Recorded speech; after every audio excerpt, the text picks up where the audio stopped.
আমরা অনেকেই হয়তো জানি না প্রজাপতি স্বাদ নেয় পা দিয়ে।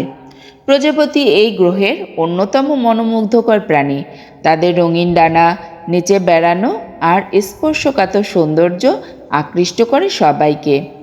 ডিম থেকে শুঁয়োপোকা, তারপর পিউপা হয়ে প্রাপ্তবয়স্ক প্রজাপতিতে রূপান্তর। এই বিরাট পরিবর্তন মাত্র কয়েকদিনের মধ্যেই ঘটে প্রজাপতির জীবনে। তবে প্রজাপতি এক মজার বৈশিষ্ট্য আছে, এরা যে কোনো কিছুর স্বাদ নিতে পারে পায়ের পাতার মাধ্যমে।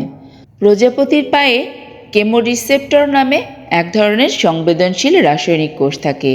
এই কোষ সরাসরি নিউরন বা স্নায়ুকোষের সাথে যুক্ত, মানে মস্তিষ্কে সংকেত পাঠাতে পারে।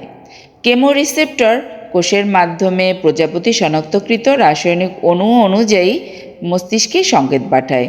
এই সংকেত বিশ্লেষণ করে খাবারটি খাওয়া যাবে কিনা তা নির্ধারণ করে এরা। এভাবে প্রজাপতি বুঝতে পারে খাবারটি মিষ্টি, তিক্ত, টক, লবণাক্ত বা অন্য কোনো স্বাদের, কিংবা খাবারটি পুষ্টিকর বা বিষাক্ত কিনা। অর্থাৎ বলা যেতে পারে প্রজাপতির পায়ে কেমোরিসেপ্টর কোষগুলো কাজ করে অন্যান্য প্রাণীর জিহ্বার মতো।